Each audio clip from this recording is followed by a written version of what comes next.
of you know, to keep any nice koi pond, it's got to have a good koi hobbyist behind it. And there's certain things. So after I've give everything a bit of a clean down, like having free fertiliser. Look at that, there's actual worms living on it. That would make good fish bait. Don't take very long in the summer. Once every 2 weeks I'm emptying this. I'm lucky Mrs. Whisperer's not home, because it stinks. But you can adjust the flow in the pond by turning it up maximum. I've had a little bit of a tidy up inside my filter shed as well. Just organised it a little bit better. One of their measuring spoon. I am still using the magic clay. This is the second one I've got now. Give everything a bit of a clean, and you can even see your Reeboks. And I'm adding the beneficial bacteria to it. I'm adding both in the same jar. There's 20% off if you are interested. Just on the top of its back there, there's a tiny little shimmy. So I'm going to try to explain to you how I purge my bottom drain lines without actually having a purge line in place. Hello everyone, welcome back. James the Koi Whisperer. So today, coming up on this video, I wanted to give you all a bit of a run through really of what I do to maintain my koi pond inside the filter house, outside of the koi pond. A lot of you may have seen it before, but I'm constantly getting asked, how do I purge my bottom drains? Do I have to do any maintenance to my drum filter? I'm out in the garden, weather's nice, and I want to just give you everyone a bit of a run through really. So as a lot of you know, to keep any nice koi pond, it's got to have a good koi hobbyist behind it. And there's certain things that I do to manage my pond. Things like cleaning the windows, cleaning the backy showers at the back, cleaning all the coping stones, and adding certain treatments to the pond water itself to make it as crystal clear as I possibly can. That involves things like adding magic clay, beneficial bacteria, but it all starts inside the filter shed. So I'm going to take you inside of the filter shed now. So I wanted to show you around in my filter shed what I do on a weekly maintenance, just to keep things tippity top, even during the winter months. And there's a few jobs I have to do today that I don't normally have to do, but I wanted to show you what I'm doing. Things like purging the bottom drains, because I don't actually have a purge line on my bottom drains, but it's still a job that I need to do to make sure I get no build up in the pipes. I've had a little bit of a tidy up inside my filter shed as well. Got rid of a few items, got the old duster out. Give everything a bit of a clean, because the amount of spiders that find their way into your filter shed over the winter months, certainly surprising. I've had a bit of a tidy up on the shelf, on the racking, just organised it a little bit better. Got a few of the items that I generally use on a weekly basis, and I decided all of the mugs that I had, the koi mugs, I decided to pop them in the attic because they were just gathering dust in here. And I thought to myself, they can gather dust in the attic, because I ran out of room on my shelf, to be honest with you. I did think about popping them up here, but I thought, well, they can go up in the attic until I get a studio, and then I can put them on display when I get a studio going. But that being said, I wanted to start off with the drum filter, because this is what I normally start to do. And first inspections of it, it looks pretty clean. It looks clean on the camera, but it only stays clean if you keep it clean. So looking down inside of the waste tray to start with, I don't know if you guys can see that clear enough, but even still, with a pressure pump on the back of this drum filter which washes water down the waste tray, I still get a little bit of a build up that doesn't go away by itself. You only need one little leaf like in the back there, which has stopped it from going down the waste tray, and the water just runs over it. So things like that I need to clean. Things like underneath the waste tray, you get a build up on the back of these drum filters sometimes. You can see it's not major, but if you let this build up, it's surprising how much builds up. So things like cleaning the drum screen with a drum screen cleaner. I use the Burton's model, and it's basically like an acid. So you make up a solution, you spray it on top of the screen, you let that soak into the screen itself, and then it just keeps everything tickety tock. Don't have to be done every week, maybe once a month. Keep it clean, stays clean. But you can see, if I get right in close, you can see like the overspray which gets everywhere. I like keeping everything tippity top. So all I'll do now, give it a little bit of a maintenance, and then I'll move on to show you how I purge the bottom drains. All I do at this stage, I just give everything a little bit of a brush off. I'm not going to show you a whole video of cleaning a drum filter, but something that I like to do, you know, whenever I'm out here and I think, oh, it needs to be done, I'll just give everything a bit of a clean. So I'll get this done, and what I do with all of that stuff down there, all of that waste poo, I just have my jug like this, and I just literally pour the jug right down the waste tray itself. A big influx of water just gets rid of all that muck. But you ask yourself, where does all that muck actually go? Well, mine goes down to my waste tray down there, which underneath here, sump pump barrel, which blasts the water to my soak away.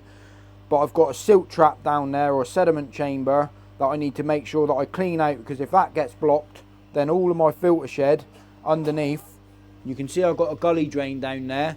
The water gets blocked up and can't disappear, and it means that I have to basically take out all of the green astroturf that I've got on the floor here, and everything gets wet. So that needs to be done like once a month. But I'll finish up here and I'll be back with you shortly, talk about these bottom drains. So after I've give everything a bit of a clean down, the waste tray's nice and clean now. All I do, shut the lid, and then I just trigger it on a manual clean by the drum, hitting the green button, just so I know for the next job that I do, the spray bar won't go off when I have to dismantle this pipe here, because when I built this pond, I made a little bit of a mistake, and the waste tray that I've got down there for all the dirty poo and heavy solids, I should have put down here, because it would have made it a lot easier for me to get in and out. But I didn't. I put it over here. So it was one of the mistakes that I made when building this pond, but nonetheless, it's a job that I need to do. So I'm going to slide this out and show you what I'm on about before I clean the bottom drain lines.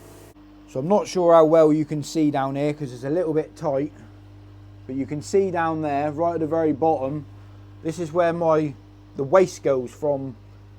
Basically all of the fish poo waste that comes out of the drum filter, it goes in between my ball valves into a silt trap sort of thing, so I can get it out without it blocking up the drain lines. But the downside is that when I built this pond, I thought it was a great idea to put it in there, but it wasn't. It should have been over here, which made it a lot easier. But at the time, you make these mistakes, you got to live with them and deal with them. So I got to get on my hands and knees, get a bucket, grab that tray out and put it into a bucket, and you won't believe the amount of waste. It take very long in the summer. Once every 2 weeks I'm emptying this, else it blocks up. And it's always surprising why worms like to live in it. Look at that, there's actual worms living on it. That would make good fish bait, but never mind. Look at all that waste. I'm going to go and get all of this emptied, get it cleaned, and well, get it back in. Stinks. And I thought you could see out here a little bit more. That's just pure fish poo in there. Mental. But I don't waste all of that. That all goes onto my garden bed, waters all the plants, feeds them up, makes them grow like crazy. So I'm going to get all of this washed out, like having free fertiliser. Just put a little bit on every plant, makes them all grow. Job's a good one. One more rinse. Stinks mine. Beautiful. Back to the shed. One thing's for sure, I'm lucky Mrs. Whisperer's not home, because it stinks. Right, so I'm going to try to explain to you how I purge my bottom drain lines without actually having a purge line in place, because I use two 4-inch bottom drains in my main pond, and I purge one line against the other. But there's a few things I need to do to start with to make sure it works correctly, to get it to work how I want it to work, and it works a dream. There's both my bottom drain ball valves, both 4-inch lines. What I like doing is pumping the pumps up to absolute maximum flow rate. So it means that I'm pulling as much water as I possibly can through both lines itself. That is a handy thing if you ever had a pump to your pond. Always go bigger than what you need, because then you can turn the flow rates down, but you can adjust the flow in the pond by turning it up maximum. So if there is any build up in your pipe work, you can just run the speeds flat out, or the drums flat out. What that does inside of my drum filter, it lowers the level of the drum water itself. But what really lowers the water, if you can see it sat at that level at the moment, if I purge one line against the other just by lifting this ball valve up to isolate one of the lines, what you can see what happens is that the pumps are pulling so fast it will end up draining out the drum line itself. You can see the bio unit that's getting emptied out, that there will run down to absolutely nothing. All of the water will disappear, and it means I can purge one line against the other. While I'm isolating one of the lines, the drum filter will constantly keep cleaning, because any muck or sediment built up in the bottom drain lines, it will sieve its way through and get caught in the drum and constantly clean, because the drum level in the water, the float switch has gone down, which means the drum filter is constantly going to be going on a clean. And when I get to this stage, you can see the bile bed almost completely empty because the pumps are running flat out at the moment. The drum filter is basically empty. Just before I'm about to overflow the top of my pond, because I've took all of the water from my drum filter and my bile, which has now gone to the pond, the drum filter starts sucking dry. Then I open one of the lines and you get a big influx of water, and if any crap or sediment's built up in the bottom drain, it's just literally bypassing through now, and the drum will go on a constant clean, opening up those lines fully just before I brim the top of this skimmer box. Well, then I do exactly the same to the other line, if that makes sense. And then after all that racket, all I do is turn the pumps down to normal running speed, and then that's that job done and complete and sorted. Nice and simple. But it's definitely worth thinking about to invest in bigger pumps than what you need, so then it allows you to do maintenance like this, even if it is just by purging your bottom drains or running your pipe work a little bit faster to move any sediment that might build up, by putting a high influx of pressure of water through it, by having the option to turn your pumps up. Certainly gives you that option, unless you run a pump flat out all of the time. That water speed is running all of the time flat out and you haven't got any option. So buy a bigger pump than what you need, run it lower so it don't cost as much on electricity for running costs, but it allows you to turn it up without getting wet hands and do all your purge line and cleaning, and everything's done in one hit. Bosh. So after I'm all done with that, the next thing I check is my pH, my TDS and the temperature of the pond. I'm happy today, everything's singing and dancing. But one thing I wanted to mention quickly, I got sent out by UK Koi Supplies one of their measuring spoon, and I think it's quite a cool little idea really, because it's designed for coffee beans, but the idea of it is pretty cool, because you can literally weigh out different types of chemicals maybe, or maybe if you use things like clay or things like what I do, where I've got to use a KH on a weekly basis or a daily basis, to be honest with you, in the summer months, to make sure my KH stays where I want it to, or the pH stays where I want it to. Because for people that don't know, if you live in a soft water area, KH is bicarbonate soda pretty much, which raises your KH in the pond, which helps stabilise your pH. And it's quite a cool little gadget, this. So basically it's digital. Let me put it together and whack a battery in, and I'll show you how it works. Before I recommend it, I want to see how accurate it is weighing against another set of scales. So I'll have a look inside of my bicarb. I've got a big chunky bit there which is all clumped together. Actually, I didn't zero it. So let me tear this. So that's been teared, 0. I'm going to weigh this bit into there. That's weighing 89.8. So I'm going to pick this one up, turn it on. It's at 0 at the moment. I'm going to put this in, give it away, and it's at 93 grams. So it's pretty accurate, but I wouldn't say it's accurate enough to honestly do your PP, because if you was using PP and there's a difference in the weight itself, it could be down to how you hold it, I suppose, maybe. But for doing quick, easy measurements to get it close enough, 2 grams in it is pretty damn close. And I'll just show you that again. Put it back on there, is 89.42. Put it back in here, and it's 92. So it's pretty damn close. It's a tool if you want to invest in it. Scoop up what you need, give it a bit of a shake, and it tells you exactly how much you got in your spoon straight away, which you could add it to the pond. But yeah, I thought I'd just show you that. If you are interested in it, get on UK Koi Supplies and have a look. There is a discount code on all of their stuff on my page using the code James the Koi Whisperer. I'll leave the code up here, James the Koi Whisperer 5. But if you are interested, like I said, it is designed for coffee beans. I wouldn't recommend it to be using it for PP because you need to be bang on the money. And I just thought I'd add real quickly, I'm not saying that this is not accurate. What I'm saying is I just had an idea come to my head.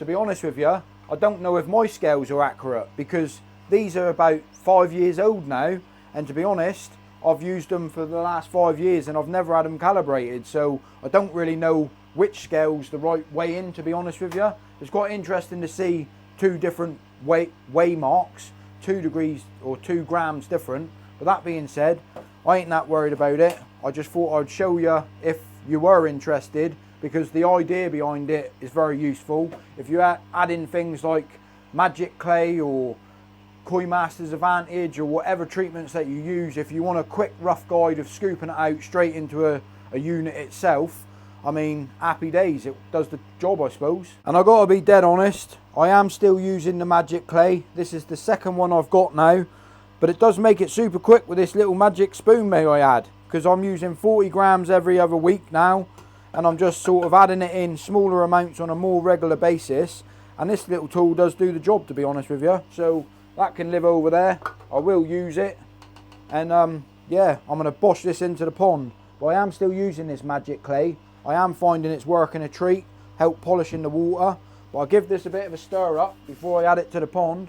Just basically all I do, give it a little bit of a mix before it goes into the pond itself, and then bing bang bosh, happy days, and bosh this into the pond. It does make the pond go a bit cloudy, but it certainly does work, and I like using it. So I clean off my tools in the skimmer box, and to be honest with you, I've been trialling out this stuff for the past sort of 2 months now, I suppose it's nearly been, and I do find it has been working.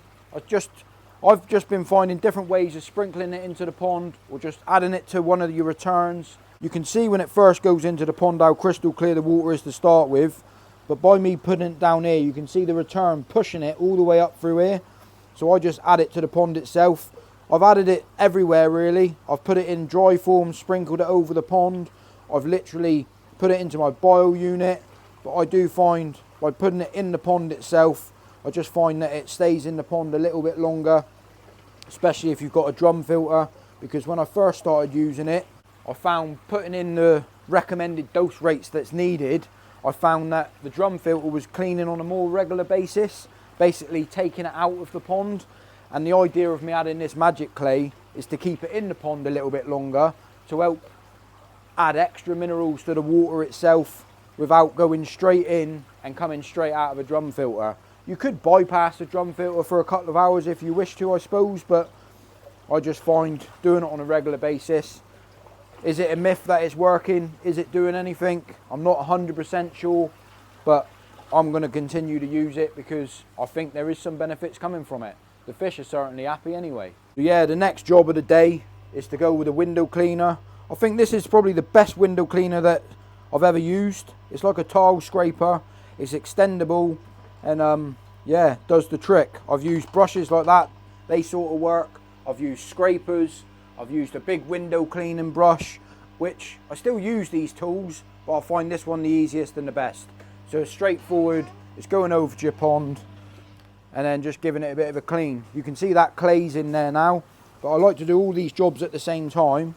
Just do a bit of wax on, wax off on your window, and then when I come out tomorrow morning, the pond will be crystal clear, and I'll be able to see the fish through the window because all the jobs will be done in the same day, and it's what you call the absolute hammer. But yeah, these window cleaners, definitely worth having a look at.